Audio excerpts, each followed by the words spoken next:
Well, welcome to Coffee with Vern, a time where we have intentional conversations about the gospel and we desire to talk about theological truth. Thanks for joining us. We hope you can learn and grow and be fed through this. Well, Boker Tov, good morning, good afternoon, good evening, and welcome to Coffee with Vern with our special episode today. We've got Brother Rob in the house, big bass man, Rob. Yes, we've already adjusted the microphone and have gotten it to where it is ready to resonate your low tones, brother. I hope it does. Yes, there you go. But we've got a special episode. Last week we talked about music and worship music and that kind of atmosphere. And then today we wanted to bring in our good friend, one of our brothers on staff, but also our worship leader, music guy at the church here at West Acres, Brother Rob. And so we're going to talk a little bit about music. We're also going to spend some time having an introductory episode. If you don't know a little bit about Rob, this will be an opportunity for you to learn, as we've done with, Josh and an embarrassing picture. We've done with Malone. We still need to do an introductory episode for you. Do we, in front of the camera. No. Absolutely. I've been in front of the camera twice, and that's two times too many. 3 is the number. Just look into the scriptures. And so we shall do that. You're welcome. And Jesus juke me. Just being honest, it's just like Rob's softball jersey number is going to be number 40.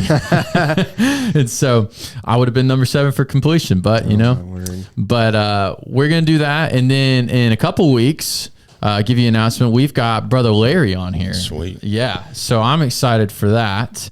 And you will have a sweet surprise. Yeah, I was about to say, hopefully he does. Make sure you watch that episode. Yeah, you'll want to watch it, not listen to it. Don't listen. You're going to want to watch that episode because he came up with the idea. I actually didn't originate this one. And so last week in our meeting, that was a good surprise, but it'll be good. But today we've got a good episode. I've been looking forward to having Brother Rob in here. Rob's known me since I had a bowl cut, unfortunately. And we have video of all that, by the way. Anybody wants to know, come to my office. I have archives of James when he was leading VBS and all kinds of stuff. James is a good dancer too. With his Britney Spears choreography. Excuse me. Yeah. So good. That's right. No dancing in church. No dancing in church. My choreography on stage with my skinny jeans and twig self. Yes. Yeah, I forgot you were here for that. Yep. You were, and when I had to do it a couple years ago, even I had to sub in on that one. That was awful for me. I can never. Well, Peter's coming. He may ask you again. I already told Peter, I think we've already bribed him to ask you. Yeah. I mean, I told him, I said, I'm now on staff, so I'm just going to tell you no. And I'll take it up with the big man if I have to. But no, so it's going to be good. But me and Rob, we've been friends since he definitely started. I've been under his leadership in the music aspect. And so I was excited just to get the brother now up in here. And so we're going to do that. We're going to kind of just introduce you because reality is when you do music, sometimes you don't get to share a lot. And so not a lot of people probably get to hear like a pastor could put a sidebar or something like that in their message. And so we'll give the people an opportunity to get to know you and whatnot. But let's just get into it. Sound good? So my first rapid fire question is: your name Rob or Robert? Robert. Okay, that's the question that comes about. My best friend was Robert growing up. We never called him Rob, but we had Big Rob that we called. And so Robert, and you're from Kansas, yes, originally. Mm-hmm. Okay, born and raised. Mm-hmm. What part of Kansas? South Wichita area. I was born in a town of about 8,000 to 10,000 people. And you said you're not a Wichita. Well, you pull for Wichita, but if I remember, you said that's like Augusta State to a degree. Mm-hmm. Wichita State, kind of a local thing. I used to go there some when I was a kid, and so it was always a fun thing to do. Big Kansas fan. Yeah, but KU is kind of the Georgia of the area. And Kansas State, why not Kansas State? I've always wondered that. I don't know. Maybe that's it's like Georgia Tech fan towards, but it's not the same because it's like you don't have that ignorance versus smart kind of, argument, kind of a thing. They're probably pretty equal schools in the sense of what they teach and what they learn and all of those things. For all those dog fans, yes. It's whether you like purple or blue, Gotcha. Oh, wow. Maybe. I always wondered, because different states, if there was that different state rivalries. Yeah, like Clemson and USC, a little bit kind of like Georgia Tech, Georgia, a little bit. but, and if you, my Clemson fans, you can debate me, but I was curious. So Kansas fan, big KU fan from Kansas, Wichita, you lived in the Wichita area. It's a funny story when Pastor called me. Yeah. The first time the first interview talk we had, we talked for an hour, and it was a really good conversation. And I don't remember if we talked about where we were from or anything, but I got online and kind of looked, and in his biography online for the church, it said that he was a big Kentucky fan.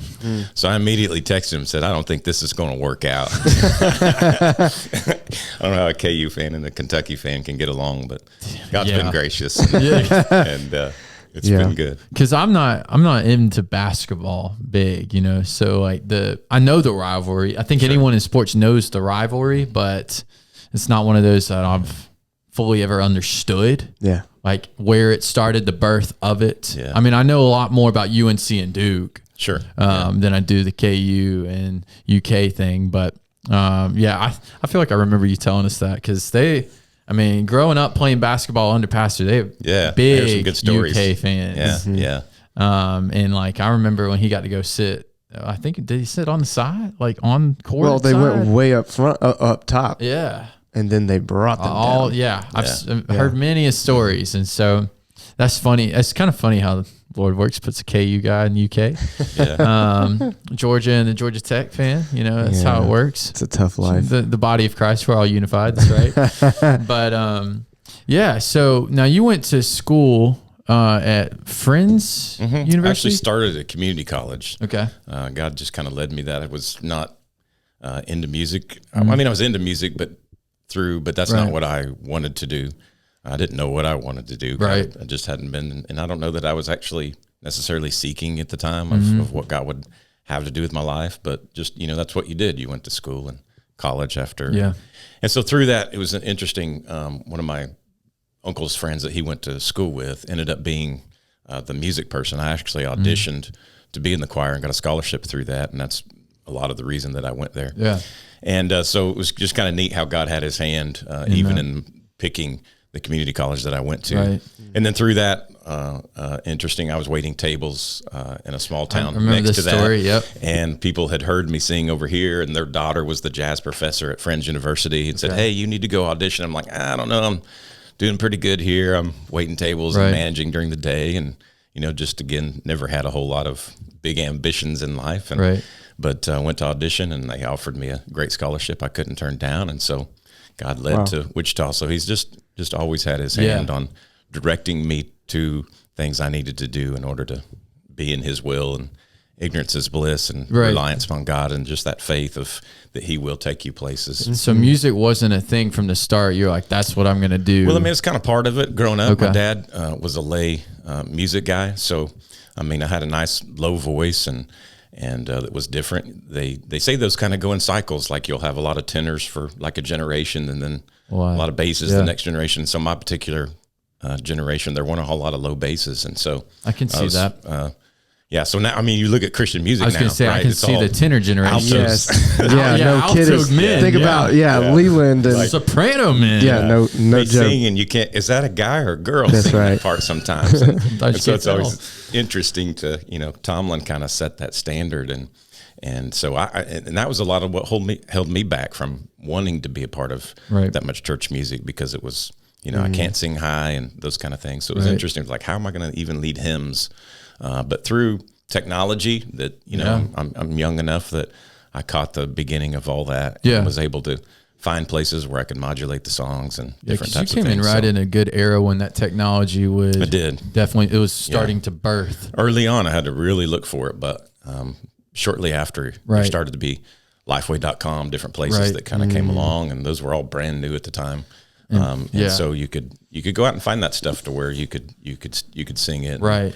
And then that time too, where modern songs were being done, brought to the church on a different level, to where before you had to buy all these thousands of dollars of like celebration hymnals. You've told me about that. You know, every couple of years they would come out with the new songs that were now already 5 years old. Right. And so that's how you kind of did it back then. And so you couldn't just go out and get a brand new song unless you play guitar and you could kind of hear play by ear, and follow it. Those guys could do it. But generally, for people to put music in front of them, you just couldn't get it. That's just amazing to me how far we've come, because now it's one click. Yeah. And you can get however many sheets with and whatever key you want. Right. For $2, you can get whatever key. Yeah. $2.50, I think it is on Phrase Charts. Well, we even do like a prepay with Lifeway. Right. So I get ours for like 35 cents. I mean, it's crazy how cheap it is. And you used to have to buy hymnal on hymnal. Yeah. $12 a piece. Well, and see, that's funny to me because I didn't know any of that stuff. And you have some people in churches like technology is the devil. Well, technology gets you good music. Right. So yeah, well, it's advanced. Well, so they much. may still feel like it's not good music. Well, depending on the era that they're in. But we'll bring you back in for that conversation another day. That's a whole That's not episode. But yeah, it's amazing to me because even what you were talking about yesterday in staff with like the CCLI thing. Yeah. I mean, I've seen in churches, especially some of the small churches I've been in, where they've put the CCLI number on the side, and I know it looks tacky, but I always wondered why they're doing that. I never thought about it and how far we've come now. Yeah, now we have to consider streaming the CCLI for streaming. Right. New envelope and payment that we have to make. It's just it's interesting to see where, and even I'm 24, even to just see in the last 5 or 6 years where we've come from, or even when you started here and I was under your leadership to now the advancement. Because I remember when I first started leading freshman year, I could go on ultimateguitar.com and get any song I want in the right key. Yeah. Now they're all the wrong key because they put all these restrictions, but I used to just copy and paste Word document. Yeah. You're taking me back to Praise Band days. Yeah, well, I mean, that's what it was. It was like, hey, how many copy papers do we need tonight from Ultimate Guitar? What was the website that had all the songs that you could just go in and download that they ended up taking that away? Do you remember what I'm talking about? Back in the early 2000s. LimeWire. Napster. Napster was first. LimeWire was next. Before when the internet just came out, you could copy and Napster came out and it was crazy. Then LimeWire came out, and then everybody realized you're going to get crazy viruses from LimeWire. Yeah. I mean, it was all easy though. Yeah, until the government got control of it. Until the government got control of it. Yeah. Yep. And so all these restrictions now, Ultimate Guitar, they've got their own app and everything. That's Which how is a good thing for a musician. I mean, that's how they get paid. That's how they make their money and those kind of things. Even especially I would say in the Christian world, because there's not the money that there is in the secular world. Yeah. So true. we need to be even more cautious. Right. And I will say it's also one thing it's done for some of the musicians I like, it's caused them to be like, you know what, we'll compile all of our sheets and sell it to you for this much. Yeah. Like Passion's resource website, it's caused them to give you the right. Everything. Yeah. It's great to have all that every year. Used to look forward to that. Yep. Because for a while you were kind of guessing. And they were the only ones. Yep. Yeah, for a long time. They have the what is you were talking about last week? Shane and Shane's involved with Worship Initiative. Worship Initiative. Yeah. I checked that out after we talked about it, and it's crazy. It's so easy. Yeah, they have and their website thing it's interesting, but I think it's like $100 a year, something like that. It's pretty cheap, and what you get free tutorials on any song. And then if you want a piece of sheet music, it's $1. Yeah. I mean, you just purchase each one for $1. Well, and they had it in categories, so like piano, strings, and they came out with that because of everything that changed technologically, and they wanted people to have the right stuff to lead their congregations. Yeah. It's the worst is getting up there with the wrong chord on your piece of paper and realizing, well, Ultimate Guitar failed me. Yeah. Been there. Yeah. So Friends University, worked. I remember we talked about that on our way to Myrtle Beach when we went on that trip, all that. Now, when did you meet Miss Lisa?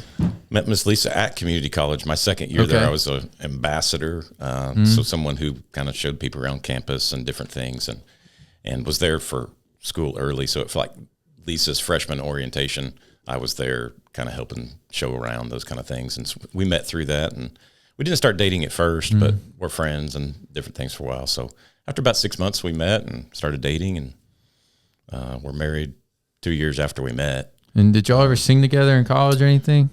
I think she might have been in choir when I was in choir, because it's weird for me that first year.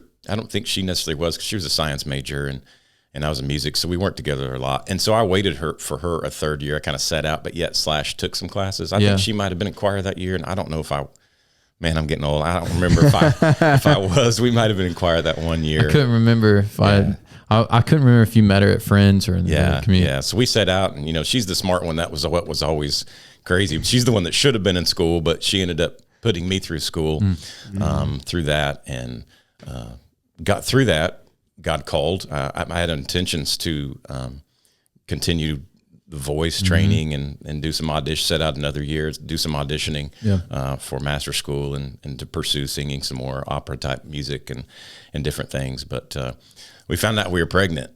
And we didn't know why or how or what that had happened. You know, it's the typical when you're that timing. Young. It's like, I don't know what was going on, but we go to the office just thinking that she was sick, and they said, "Have you had a pregnancy test?" And we're like, "Why? No. Why would we do that?" So that rocked my world, and I began to kind of see. At the time, I was singing at a Presbyterian church, and had learned a lot through them, liturgical type things, and God kind of taught me a lot through my time there, and was. Getting to do that. And so we weren't really, Lisa would kind of come to church with me then, and sometimes go to her home church and those kind of different things. And so really it was kind of a reset, really. You know, I think with a lot of people that age, when your kids come along, it's okay, I'm grown up now. Yeah. And so God really started working my heart, because I started seeking Him. It was like, what? This, it rocked my world.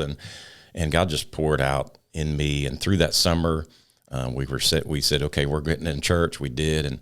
And probably a few weeks in, is when God said, you're called to ministry. And so we immediately went, there was just no doubt. And then kind of, as I told people, my parents and different people, it's like, we've just been waiting on you. We all knew that this was what God was doing in your life. And I'm like, what are you talking about? Because I wanted nothing to do with church. Not church, but ministry. I have a lot of family. I have a great heritage in the church. I obviously grew up in the church, as I said. My granddad was a pastor. I have three uncles really that were in the ministry. And then my brother is a music minister as well. So I knew enough to know I didn't want anything to do with it. A lot of hardships, but my ministry's been great. I've been very blessed. And so I'm very thankful for where God ended me up. But He called me there that summer. And then just by only way God can line things up, I went to a local church. There was much like West Acres, had a lot of great things going on, big orchestra, big choir, big drama, and all that stuff that you were doing back in the 90s. God had really just kind of blessed them. And I just hit it off with the music guy. Didn't know him, and I had some people that we knew through the church. And we went to lunch one day, and he was just a great guy. Ended up being a huge mentor for me throughout my life. We still talk often and talk about different things, and I'll still shoot questions to him and ask him things about what's going on, and just such a knowledgeable guy. I've done it for so long. So grateful to have people like that in my life that have guided me. But he just opened me up to his ministry. I mean, it was just everything. He would talk to someone on the phone. He would allow me to kind of listen. True mentor. Yeah. And hear how he would respond to that and things he would do, and preparation for choir and all that stuff, which is, just the music part of it. But more of the music ministry came pretty easy, because, you get a music training, you get the orchestra, all that kind of stuff. And so that becomes the easier side of it. But to learning how to love people and circumstances that come along that we all have to face, whatever the ministry is, those are the things that you kind of have to learn how to do that, and how to work with people that are hard to work with, and those kind of things, because not everybody's that easy, because we all come at things different ways. So all different personalities. It was a tremendous opportunity. Growing up, my dad was the music guy, so we never really sang any modern songs at all growing up. So for me, Lord, I Lift Your Name on High, at the time, it probably been out for like 10 years, and that might have been the only modern song that I knew. And so I had to really inundate myself with that, and kind of learn that blended process even for myself. And I remember taking the time to make myself listen to I had a great friend that I met in community college who moved to Wichita before I did. And then once I went up there to go to school, he was there, and we still hung out a lot. It's a dear friend. And I ended up calling him once I got to this church, and he kind of came over, and he was more of a modern guy, but he could do it all. He had a great tenor voice. And so he helped me immensely, because I obviously a bass. And so what was a trip is he would be like, man, you got to listen to these songs. And the difference between hearing a choral song done modern, from a modern song, and then like what you hear first makes such a difference in how you feel like you like that song, or the style of that particular song. And now it can be like the style of the person, who's done it. Did Carrie Job do it, or did some of the passion to it. And so everybody has their own style. And so it's even more so coming. So I would always hear the song coming from the choral aspect, and he would hear it from the radio first. He's like, man, you have got to listen to the radio. And so I remember making myself, I could always just hear the strum of the guitar and the cymbals, and it just drove me crazy. And I was like, okay, I'm going to listen for 15 or 20 minutes, because I've just got to do this. Right. And so finally, just one day, I don't know if I just learned the songs enough, or what it was, or God changed my heart. I don't know what it was, but God just did a work in that. And so, today, I probably lean towards liking the more modern stuff in the sense of what would be my style, if you would, if I were to say my style, that would be the more the way I enjoy worshiping.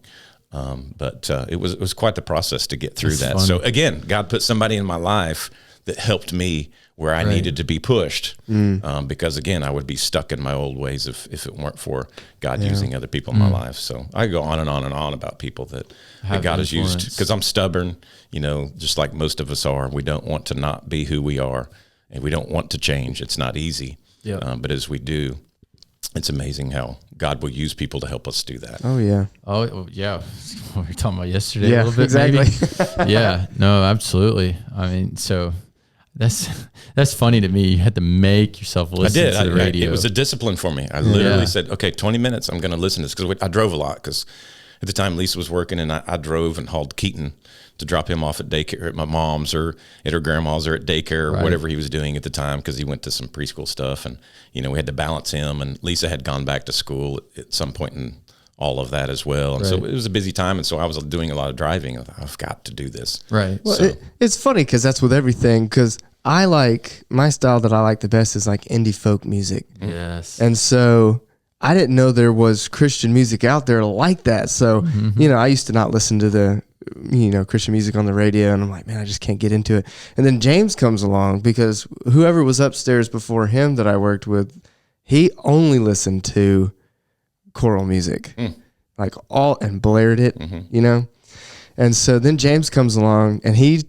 I don't know, James has magical knowledge of where all these new songs come from. That's the only way I can describe it. And so he starts showing me this music. I'm like, I like this music. How did I not know this music even existed? There's an aurora of things. Yeah. Well, you just have to do now digging. there is, but there didn't used to be, right? Nope. Yeah. I mean, it's just so diverse now, and you can find more of what you like. And And that's what I was saying, like even like within the last 5 years. Yeah, I mean, when I was leading with you before I went away to school, I didn't have access to it like I do now. Yeah. And now it's insane. I'll tell you, one of the biggest, in my opinion, one of the greatest pushes moving forward for modern worship music has been Spotify, in the sense that they have, in my opinion, they're far beyond where Apple is when it comes to their playlists. Like, they make playlists, and they add, like, they'll make a playlist around this theme or whatnot, and they'll add songs to it. And I've watched the artists be like, thanks for putting us on this playlist. Yeah. And I guess they asked for rights or whatnot, but then you can find that style, and then there's just digging. Even with the metal scene, for me, people make playlists too, right? Yeah. And you can share them. And so through that is where I found all my stuff. And their algorithm is much better than Pandora's. It is. Yeah, my word! Yeah, I can't believe Pandora's still around. No, right? Yeah. It's terrible. The suggested things I think that it's come just up. old people learned to use it at one time, and they just stayed with it. Maybe I don't. We play it if it's on at our house. Like, if we do music, it's usually through YouTube or Spotify if we turn on whatever. But like, we'll have Pandora on, but that's only for the kids' Disney music. Like, that's the only good thing that we use it for. Their algorithm is awful. Yeah. But Spotify's shuffled algorithm, if you have the free app, is pretty good. It's kind of, I was using my friend's the other day, and it was free, and I was like, wow, this is pretty good, because I have the premium one. I was like, I didn't think it would be that good. But you just have to dig. It's out there now. And we were just talking about this beforehand, but I think the quality of music we're about to see here in the next year could be pretty good because of all the time people have had to themselves. And so I think there could be a huge aurora of things coming out. It could be good music and horrible lyrics. It could be great lyrics and horrible music. We don't know. We'll find out. Define what you mean by aurora. Just a vast plethora. Plethora. Okay. Treasure chest. I don't know. My words are Just want to make sure. Yeah, 2 mornings since 5 in the morning are starting to kick me in the booty. But no, I think that's cool. It's one of the difficult things that it's been through since we're on music, like especially for choral music and where we are in our church, where I was brought in to help modernize us a little bit. We're not a modern church, and we're not trying to be just modern. We're still trying to be a blended, but on that scale, maybe a little bit more towards the modern side of it. To find choral music that meets that need, because most churches that are modern don't have a choir, right? And if they do, they're usually on risers, and it's a whole different kind of look and feel than necessarily what we still do here. So that's been difficult, and because of that shift, there's not as much money in. A lot of churches don't even have choirs anymore. So we're still blessed to be able to have that, and I pray that we do for a long time. Right. But because most churches don't have choral music, it's not being purchased, right. And so there's not as much accessibility to it. Yeah. Back when I first started, you had Prestonwood, Brooklyn Tab, all these 3 or 4 churches that you could always count on that every year had just dynamite stuff, and you were really just kind of weeding out what you didn't want to do. And now it's like, where is the good music? It's very difficult to find good choral music transition from even songs that it just becomes so cheesy. Is that still a good word to use? Oh yeah. Oh yeah. We use it. It still, to me, still sounds so cheesy sometimes. And but here lately we did find some good stuff this spring here. We've kind of come back this last 4 weeks, and the song's just been dynamite. Yeah, I couldn't wait to get. It's been a lot of years since I went to something, heard music, and couldn't wait to get back and bring it to the church. Wow! So these really speaking and relevant songs and to where we are. That's and awesome. And hopefully that'll continue. Hopefully COVID has done because good it makes for my that. job easier, right? Yeah. It's like people are like, "Oh, I love these songs." I'm like, "Well, if there's good stuff, I'm going to bring it. I promise you." I want to do good music too. Well, and that's I think COVID has helped in a lot of amount of that, because even for me in the theology world, there's been a lot of books published that are really good. That it makes my job easier. Yeah, and that's what I mean. The relevancy in the message that's coming out during this time that we've gone through, and the separation that we all feel of being reminded of who Jesus is in that still, and that's been in the message of the music, which then the music's pretty good too, and so you add it up, and then you've got a great worship song. And so I would agree, and just for my gut punch people, for the metal scene, I will tell you, it's really good. It's almost as if they are expressing their hearts instead of just screaming. Can I say with almost 100% confidence that nobody that listens to this podcast listens to metal music? It's okay. For those that want to, do it. But yeah, I think it's been really good, because I will tell you the blessing arrangement, when you said you were doing that, I was like, There's a choir arrangement for that? What? Yeah. It's like, I was surprised when I heard it too. But it wasn't a cheesy arrangement. No. I didn't hear like random trumpets in the background type deal. It was good. It moved my little Coco to raise her hands. Isn't that precious? Yes. Yeah. I mean, it was done well. And so I'm hoping for more of that, for your sake, for the church sake, for the global church sake. Because I will say this as a music guy, there is something special about a choir. Amen. Yeah. And there's an image in it to expressing to what we will be doing for eternity. Amen. Well, and if we can keep it going for long enough, everything's cyclical anyways. Yes. So choirs will come back, and we can be like, we never quit. Where y'all been? Yeah. What you been doing? We've kept the choir robes. We've kept the orchestra music. That's right. We haven't thrown it away. We don't use it, but it's still here if that day comes. Yeah. I still got my trombone, There you go. Let me know. But no, I think that's cool. And so you were in Kansas when you first got out and started ministry. Mm-hmm. Now you came to Georgia after Kansas, or is there an in-between? No, straight from Kansas to Georgia. And you were in Columbus, is that right? Mm-hmm. Yep. For how many years? 2.5. And then to Augusta. Yeah. Okay, I couldn't remember if there was an in-between. I've been in 3 churches. I was at my first church for 10 years. It was a smaller church, but I've always worked with great pastors. I've been very, very blessed. And so we were best friends. Mm-hmm. It was so hard when he left. We worked together about almost 7 years. Of course, he was the first guy that I worked with, and so it was very difficult time there. And then it just kind of came to when I knew it was time for me to leave. I was at my second church for like 10 months, which was a strange deal. But I saw God was doing amazing things in that church as well. I was over discipleship, music, a lot of different things. So that involved even the kids and Awanas and different things. But we had even gone as far as where Sunday school classes were meeting at the JUCO there because we were out of space at the church in this small town. We were running almost 300 and some evening worship, and so we're completely out of space, and had a great youth guy as well at that time. And it was a neat time, but God grew me in going to someplace else, and the problems, circumstances that came up that were all good, but I had to learn so much through that. And so God used that in such a great way, even in that 10 months, to get me prepared for where he's taken me to the next place. So even though it was weird that I was there, and it was probably strange and difficult, you couldn't convince me. There was a reason in all God's will through that for them, for me, God used it. Absolutely.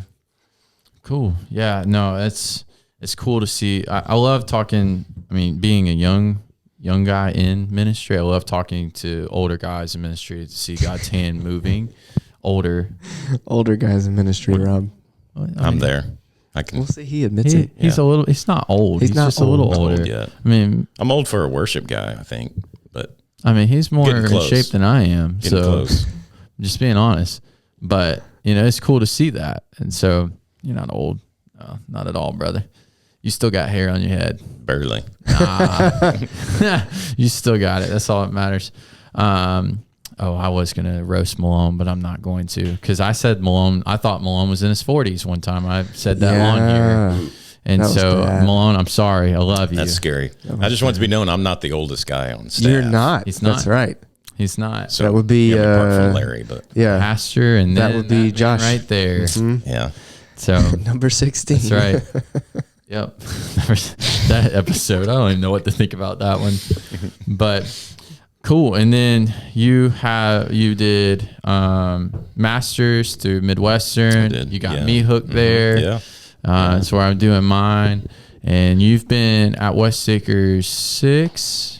Yeah, since 2014. 6 years. Yeah, so 6, almost 7. Yeah. Almost 7. Yeah, because I graduated in 15. Yep. That's right. Yeah, time flies. That's it. Yeah, and it does. And so I have to share one of my favorite memories, because me and Mom were going through pictures the other day. One of my favorite memories. This is the beauty of being here for my whole life, is I have a memory from each person. And Lord willing, we'll have some with old Peter when he gets here. But with Rob, one of my favorites. Do you remember when Bryce made all of us wear suspenders? I do remember. Sunday morning. I remember that. And I had a mop on my head, is what I call that hairdo. I have that picture. I have that picture. Me and Mom, and we are all in our suspenders. And I'll never forget, because I think you and Bryce led that morning or sang. I can't remember, but all of us had button-ups. There were 4 of us, right? What was the other guy's name that Ryan? Brian, yeah. But actually, Addison was in that picture. Oh, okay. There's 5 of us. And, wow. And very neat. Bryce looks like a little baby, because this is before he had his long hair. I look, God knows how I look. But man, it was one of my favorite memories, because me and Bryce and you, we've always been tight, but Bryce has always been the one, let's do this. Let's do this. I'm like, he's a go-getter. He's a go-getter. And so that's one of my favorite memories. And then one of my softball favorite memories. Do you remember when you hit that guy in the rear end? Do you remember when you hit that ball to third base? Vaguely. I was telling. Yes, I do. Because he was our player. Yeah. I do remember that now. Yeah. I was telling Cole about that the other day, because Cole was like, is Rob playing softball? I said, well, I hope so. He said, dude, Rob could get one out every time. I said, I need him to. And we're hoping he can play. I said, but he's got some power, Cole. I said, you've got to step up your game. He took out one of our own players at third base. I do have power, but it doesn't go far. It just like goes right and hits the ground. I mean, you got to hold that one. Yeah, I did nail him. We've had some good memories with that, but he had to have felt that for a while. Me, you, and Josh playing. We need to get Malone out there, but me, you, and Josh playing softball is some good times. But it's been good. It's been a good season. It's been nice to the cool thing about me being able to work here is like everybody's my friend, my brother. I've gotten to be under everybody's leadership in a different kind of capacity. Sure. I would say out of everyone besides pastor, me and you have definitely been the closest in me being under your leadership and all. Larry, just because of being here since I was a baby. Yeah. But it's been awesome, and I definitely look forward to more to come. Amen. I think the Lord's got, I think it's a good season coming. Lord willing, we're going to see some good stuff out of the movement and transition, but also just getting out of COVID. Yeah. I know you were excited to have the choir. The choir has been something amazing to see out of COVID. Yeah. The church being filled back up, hearing voices in the congregation. Like Sunday when we were singing, you could hear people singing. It was just encouraging. They like took over. Like my favorite part in worship is when we're singing, and the congregation gets so loud you kind of lose tempo. Yes. I mean, it's like okay, play louder because I can't hear where we are. They're taking over, and there's just been a handful of experiences like that. It was almost like that Sunday evening invitation time. People just wanted to sing, and so it's been neat. I remember like when we went into COVID. No one was here for several weeks. And then they came back and it was like, you had this expectation that, there's a few people coming back. And then they came in with masks and it was like, and it was really almost like I would rather have not been here in a sense because it was so hard. Such an eerie type weird deal. But finally, after all this time, there's a sense of that community of worship coming back, and I'm looking forward to this Sunday. Even last Sunday was like, okay, if that's anything like this week's going to be, right? We pray for God to do great things. That's exactly what I was about to bring up was Easter. As we approach Easter, so how we'll close out. Let's see. I'm gonna put you on the spot with a question that we should challenge each other and the staff for this week. If you had one thing you wanted to encourage the church body for in preparation for Easter, like what would be your best encouragement to believers to prepare for Easter, knowing last year we weren't together, but from a standpoint of being a worship leader and the excitement that we've been experiencing, how would you best encourage the congregation as we approach Easter? Well, I think obviously like any time through life, I mean, as you look back and you celebrate things, the things you've gone through are what make the celebration so great, right? Yeah. And so, like it's been said, and this isn't a new idea from me. The more we recognize the Holy Week, what Jesus has gone through, the more, as we said Sunday, as we sang, is the more we survey the cross and understand the depth of what Christ, the separation that Christ went through on our behalf, the beatings, all of those things, the outpouring of the hurt that he must have been experiencing, even through the disciples of knowing. I was even mindful Sunday when Pastor was talking about the triumphal entry of what must have Jesus been thinking on the donkey as he looked at people that were screaming, "Yes, we love you," and then knowing that they would be the same ones. Yeah, I mean, a week later. I mean, can we comprehend the love that would do such a thing, right? And knowing what he was going to have to go through, and even asking for the cup to be taken away, knowing that it wouldn't be. And so the more I think we can grasp, and we can only even know that even more the deeper we become in our walk with the Lord. Right. And so as those get richer and deeper, the more the celebration will be. That's right. And it's like any type of week that we will come in and worship our best because of our relationship with Christ the week before, not the week after. Worship is an outflow of what God is doing. That's right. Now, sometimes God can he's just so good. Yeah. He can do those things. And it's just an awesome type thing to where we really meet with God. But usually it's because we've spent the time in a relationship that our worship becomes sweet. That's biblical. Praise always precedes those things. And so it's awesome to see what God will do. And so if people, I think, will take the time. That's right. Count backwards in your Bible from, Friday and a few days and really spend that time with Jesus as he's before the Sanhedrin. Yep. He's before Pilate and all of the different things and that he went through during that time and to really soak it up. Yeah. That's exactly what I told the kids as we prepare for Easter is, we have a whole month dedicated to Advent. Yeah. And the Christmas, all of December is wrapped around Christmas. But sometimes we wait till Easter Sunday to prepare for Easter. Yeah. And this is a perfect opportunity, knowing what the Lord has brought us through and still bringing us through, as Easter, I saw somebody put, Easter is a time to reflect on Christ, but also reflect of hope, right? Knowing that there is hope as we approach Easter 2021 to be gathered once again together. There's got to be some time dedicated to preparing, because what you said was pivotal. Worship is the outflowing of our heart, and it's the outflowing of understanding Christ, being in relationship. And so I knew you were going to hit that. That was good though, what Pastor said about the triumphal entry too. I mean, all of that has just really put me in a place to prepare. So that's how we'll close.